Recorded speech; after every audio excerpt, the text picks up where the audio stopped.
ग्वालियर विधानसभा चुनाव के दौरान पुरानी रंजिश पर हुए दो गुटों के बीच खूनी संघर्ष के मामले में कुछ ग्रामीणों ने आईजी से मिलकर न्याय की गुहार लगाई है।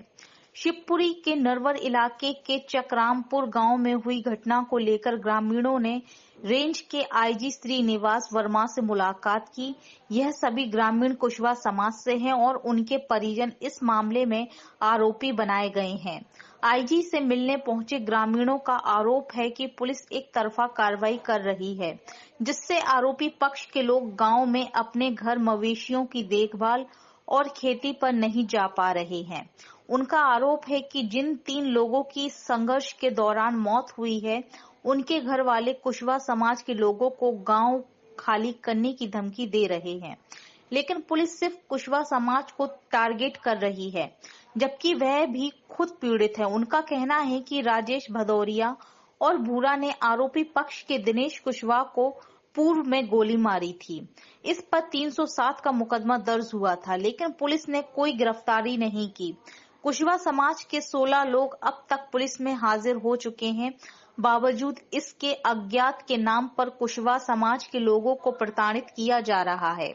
ग्रामीणों ने शिवपुरी जिले के एसपी और नरवर के टीआई को तत्काल प्रभाव से हटाने की मांग की है।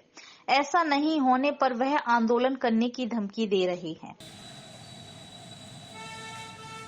आज ग्वालियर संभाग के जो आईजी महोदय हैं उनको आज ज्ञापन दिया है और ये मामला जो 15 दिन से चल रहा है, जो चकरामपुर थाना नरवर जिला शिवपुरी में जो घटना घटी थी, उसमें देवी सिंह कुशवा जो आज भी हमारे उसमें अस्पताल में मरणासन स्थिति में है, दिनेश कुशवा, उनके पिताजी वीर सिंह कुशवा, आज 15 दिन हो गए वहाँ पे दंगा हुआ।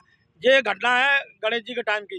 गणेश जी के टाइम पे दिनेश गणेश जी विसर्जन करने जा रहे थे, जहाँ मुन्ना भदौरिया नाम के व्यक्ति रहते हैं उनके पड़ोस में। उन्होंने कहा कि तुम डीजे नहीं बजाओगे। जब इन्होंने डीजे बजाना बंद नहीं किया तो उसमें मुन्ना भदौरिया का लड़का था जो सुरेंद्र भदौरिया, उसने गोली मारी। उसके गोली मारी तो 307 कायम थी उन पर। उसके बाद में ये मामला चलता रहा। अभी चुनाव के एक दिन बाद वो घर पे आए और उनके साथ में कम से 10-12 फोर व्हीलरें थी जिसमें अवैध हथियार रखे हुए थे और वो बोले कि तुमको राजीनामा करना पड़ेगा।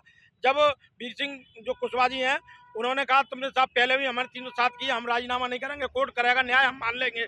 लेकिन उन्होंने फिर इस बार मुन्ना भदौरिया ने 2 गोली फिर मारी। एक उसके पेट में पार हो गई, एक उसके हाथ में लगी।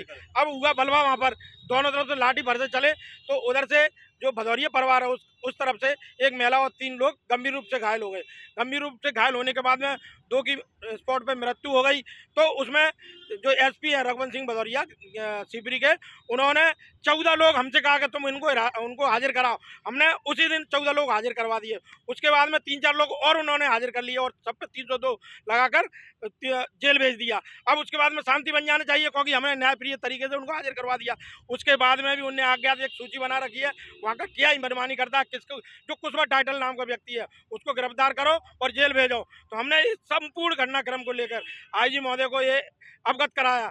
आईजी महोदय का कहना है कि टीआई को 2 दिन के अंदर हम वहाँ से हटा देंगे और जो हमारी मवेशी भूखी प्यासी हैं 15 दिन से, उनकी चारे पानी की व्यवस्था करेंगे। ये चकरामपुर के लोग खड़े हैं, उन्होंने कहा है कि तुम्हारे ऊपर कोई दबाव बना, मुझे सूचना दो और वहाँ पर घरों पर जाएं।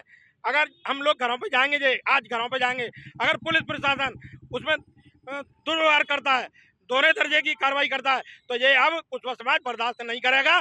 जिस तरह से उनके करनी सेना और ठाकुर बिरादरी के लोग, 14 व्यक्ति जब मरा तो दिन भर वो थाने पर रखे रहे और हमारे 4-5 लोग, जो सरपंच है सूरज सिंह हमारा कुशवा, उसके ऊपर झूठी एफआईआर दर्ज कराना चाहते हैं। उसके 2 लड़के ग्वालियर में रहकर पढ़ते हैं, उसके 2 भतीजे ग्वालियर में रहकर पढ़ते हैं। उन 4 लोगों का भविष्य बर्बाद करना चाहते हैं। तो टीआई और एसपी उसमें शामिल हैं, क्योंकि उनकी बिरादरी के लोग मरे हैं।